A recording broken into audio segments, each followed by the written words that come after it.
S ರಾಜ್ಯದ CM ಪಟ್ಟಕ್ಕೆ ರಾಜೀನಾಮೆ ನೀಡಿದಂತಹ ನಂತರದಲ್ಲಿ ಸಿಎಂ ಸಿದ್ದರಾಮಯ್ಯನವರು ಈಗ ನಾಳೆ ಕಾಂಗ್ರೆಸ್ ಪಕ್ಷದ ಶಾಸಕಾಂಗ ಸಭೆ ನಡೆಯುತ್ತೆ.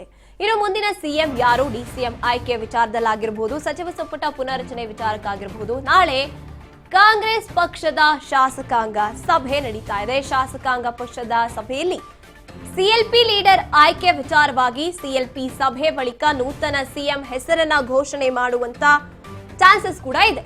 ಸೋಮವಾರ ಮುಖ್ಯಮಂತ್ರಿ ಪದಗ್ರಹಣ ಕಾರ್ಯಕ್ರಮ ಇರುತ್ತೆ. ಸಿಎಂ ಪದಗ್ರಹಣ ಕಾರ್ಯಕ್ರಮಕ್ಕೆ ಈಗಾಗಲೇ ಸಿದ್ಧತೆಯನ್ನ ಮಾಡ್ಕೋಬೇಕು ಅಂತ ಸೂಚನೆಯನ್ನ ನೀಡಲಾಗಿದೆ. ನಾಳೆ ಕಾಂಗ್ರೆಸ್ ಪಕ್ಷದ ಶಾಸಕಾಂಗ ಸಭೆ ಇರುತ್ತೆ.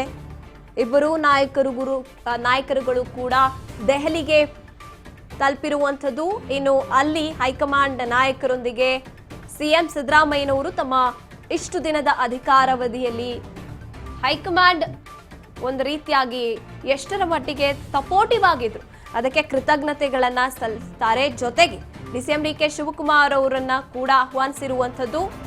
ಸಾಕಷ್ಟು ಬದಲಾವಣೆಗಳ ವಿಚಾರದಲ್ಲಿ ಸಿಎಲ್ಪಿ ಸಭೆ ಬಗ್ಗೆ ಕೂಡ ಕಾಂಗ್ರೆಸ್ ಶಾಸಕರಿಗೆ ಮಾಹಿತಿಯನ್ನ ರವಾನೆ ಮಾಡೋದಕ್ಕೆ ಕಾಂಗ್ರೆಸ್ನ ಎಲ್ಲಾ ಶಾಸಕರು ಬೆಂಗಳೂರಿನಲ್ಲಿ ಇರುವಂತೆ ಸೂಚನೆಯನ್ನ ನೀಡಲಾಗಿದೆ. ಈಗ ಕೆಪಿಸಿಸಿ ಕಚೇರಿಯಿಂದಲೇ ಎಲ್ಲಾ ಶಾಸಕರಿಗೆ ಮಾಹಿತಿಯನ್ನ ರವಾನೆ ಮಾಡಲಾಗಿದೆ.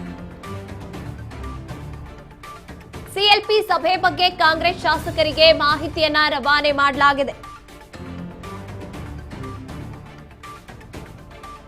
ಕೆಪಿಸಿಸಿ ಕಚೇರಿಯಿಂದಲೇ ಎಲ್ಲ ಶಾಸಕರಿಗೂ ಕೂಡ ಮಾಹಿತಿಯನ್ನ ರವಾನೆ ಮಾಡಲಾಗಿರುವಂಥದ್ದು. ಕರ್ನಾಟಕದಲ್ಲಿ ಈ ಒಂದು ದಿಢೀರ್ ರಾಜಕೀಯದ ಬದಲಾವಣೆ. ಈಗ ಸಿಎಲ್ಪಿ ಸಭೆಯನ್ನ ಕೂಡ ನಡೆಸಬೇಕಾಗುತ್ತೆ. ಅಲ್ಲಿ ನಾಯಕನನ್ನ ಆಯ್ಕೆ ಮಾಡಬೇಕಾಗುತ್ತೆ. ಕೆಪಿಸಿಸಿ ಕಚೇರಿಯಿಂದ ಎಲ್ಲಾ ಶಾಸಕರಿಗೂ ಕೂಡ ಈ ಕುರಿತಾಗಿ ಮಾಹಿತಿಯನ್ನ ರವಾನೆ ಮಾಡಲಾಗಿರುವಂಥದ್ದು. ಸಿಎಲ್ಪಿ ಸಭೆ ಬಗ್ಗೆ ಕಾಂಗ್ರೆಸ್ ಶಾಸಕರಿಗೆ ಮಾಹಿತಿಯನ್ನ ಕೆಪಿಸಿಸಿಯಿಂದಲೇ ನೇರವಾಗಿ ನೀಡಲಾಗಿದೆ. ಇನ್ನು ಯಾರು ಕೂಡ ಶಾಸಕರುಗಳು ಬೆಂಗಳೂರಿನಲ್ಲೇ ಇರಬೇಕು ಈ ಒಂದು ವಿಚಾರವಾಗಿ ಸಭೆಯನ್ನ ನಡೆಸೋದಕ್ಕಾಗ್ಲಿ ಅಥವಾ ಏನೇ ಬದಲಾವಣೆಗಳನ್ನ ತರುವಂತಹ ವಿಚಾರಗಳಿಗೆ ಶಾಸಕರುಗಳು ಬೆಂಗಳೂರಿನಲ್ಲೇ ಇರಬೇಕು. ಯಾವ ಕ್ಷಣದಲ್ಲಾದ್ರೂ ಕೂಡ ಸಭೆಯನ್ನ ಕರೆಯುವಂತ ಚಾನ್ಸಸ್ ಇದೆ. ಹಾಗಾಗಿ ಕೆಪಿಸಿಸಿ ಕಚೇರಿಯಿಂದಲೇ ಸಂದೇಶವನ್ನ ರವಾನೆ ಮಾಡಲಾಗಿದೆ.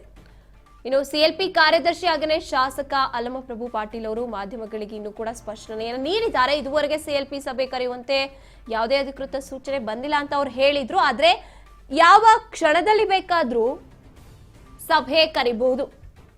ಅದಕ್ಕೇನೆ ಬೆಂಗಳೂರಿನಲ್ಲೇ ಇರಬೇಕು ಪ್ರತಿಯೊಂದು ಕಾಂಗ್ರೆಸ್ನ ಶಾಸಕರುಗಳು ಕೂಡ. ವೆದರ್ ಇಟ್ ಈಸ್ ಸಿಎಂ ಬಣ ಆಗಿರ್ಬೋದು, ಡಿಸಿಎಂ ಬಣ ಆಗಿರ್ಬೋದು, ಸಿಎಂ ಡಿಸಿಎಂ ಪಟ್ಟಿಯನ್ನ ತಗೊಂಡು ಈಗಾಗಲೇ ಹೈಕಮಾಂಡ್ ನಾಯಕರನ್ನ ಭೇಟಿ ಮಾಡೋದಕ್ಕೆ ಅಂತ ಹೋಗಿದ್ದಾರೆ. ರಾಹುಲ್ ಗಾಂಧಿ ಅವರಿಗೆ ಒಂದು ರೀತಿಯಾಗಿ ಸಿಎಂ ಸಿದ್ದರಾಮಯ್ಯನವರು ನನ್ನ ಶಾಸಕ ಬಣ ಏನಿದೆ ಅವ್ರನ್ನ ಒಮ್ಮೆ ನೋಡಿ ಅವರು ಈ ಒಂದು ಸಚಿವ ಸಂಪುಟ ವಿಚಾರದಲ್ಲಾಗಿರ್ಬೋದು ಅವಕಾಶವನ್ನ ಕೊಡಬೇಕಾಗುತ್ತೆ ಅಂತ ಮನವಿಯನ್ನ ಕೂಡ ಮಾಡಿರ್ತಾರೆ.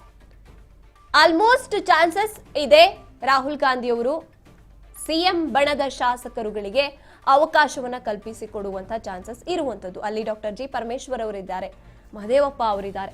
ಈ ರೀತಿಯಾಗಿ ಪಟ್ಟಿ ಸಾಕಷ್ಟಿದೆ ಹೇಳಬೇಕು ಅಂದ್ರೆ. ಆದ್ರೆ ರಾಹುಲ್ ಗಾಂಧಿ ಅವರು ಈಗ ಇರುವಂತ ಅವರ ಮನಸ್ಥಿತಿ ಯಾವ ರೀತಿ ಇದೆ ಅಂದ್ರೆ ಯುವಕರಿಗೆ ಅಥವಾ 60 ವರ್ಷ ಕೆಳಪಟ್ಟಂತವರಿಗೆ ಹೆಚ್ಚಿನ ಅವಕಾಶಗಳನ್ನ ನೀಡ್ತಾ ಹೋಗ್ಬೇಕು ಮಂತ್ರಿ ಸ್ಥಾನಗಳಿಗೆ ಅಂತ ಈಗಾಗಲೇ ಡಿಸಿಎಂ ಬದಲಾವಣೆ ವಿಚಾರದಲ್ಲಿ ಅಂದ್ರೆ ಡಿಸಿಎಂ ಡಿಕೆಶಿ ಅವರು ಸಿಎಂ ಆಗಬೇಕು ಅನ್ನುವಂತಹ ವಿಚಾರದಲ್ಲಿ ಮಾತುಕತೆಯನ್ನ ಆಡುವಾಗ ಕಳೆದ ಬಾರಿ ಡಿಸಿಎಂ ಸಿಎಂ ಇಬ್ರು ಕೂಡ ದೆಹಲಿಗೆ ಹೋಗಿದ್ದಾಗಲೇ ಒಂದ್ ರೀತಿಯಾಗಿ ಮಾಹಿತಿಯನ್ನ ನೀಡಿ ಕಳಿಸಿರ್ತಾರೆ. ಸಚಿವ ಸಂಪುಟದಲ್ಲಿ ಏನಾದ್ರೂ ಅವಕಾಶ ಅಂತ ಅಂದ್ರೆ ಅಲ್ಲಿ ಯಾರಿರ್ಬೇಕು ಅಂದ್ರೆ 60 ವರ್ಷ ಕೆಳಪಟ್ಟಂತಹ ಅಂದ್ರೆ ಯುವ ಪೀಳಿಗೆಗೆ ಹೆಚ್ಚಿನ ಅವಕಾಶವನ್ನ ನೀಡೋಣ ಅಂತ ಮನಸ್ಸನ್ನ ಮಾಡಿರುವಂತದ್ದು ರಾಹುಲ್ ಗಾಂಧಿ ಅವರು. ಅಲ್ಲಿ ಏನೇನ್ ಬದಲಾವಣೆ ಆಗತ್ತೆ ಈ ಬಾರಿ ಅಂತ ಸಾಕಷ್ಟು ಕುತೂಹಲ ಇರುವಂತದ್ದು. ಇನ್ನು ಸಿಎಂ ಸಿದ್ದರಾಮಯ್ಯನವರ ಅತ್ಯಾಪ್ತ ಬಣ ಏನಿದೆ ಅವರಿಗೆ ಅವಕಾಶವನ್ನ ನೀಡಲೇಬೇಕು. ಸಿಎಂ ಬದಲಾವಣೆ ವಿಚಾರದಲ್ಲೂ ಕೂಡ ಶಾಸಕರುಗಳು ಯಾಕೆ ಬೇಡ ನೀವು ರಾಜೀನಾಮೆ ನೀಡೋದು ಅಂತ ಒತ್ತಾಯ ಮಾಡ್ತಾ ಇದ್ರು ಅಂದ್ರೆ ಅವರಿಗೆ ಅವಕಾಶ ಎಲ್ಲಿ ತಪ್ಪೋಗ್ಬಿಡುತ್ತೆ ಅಂತ.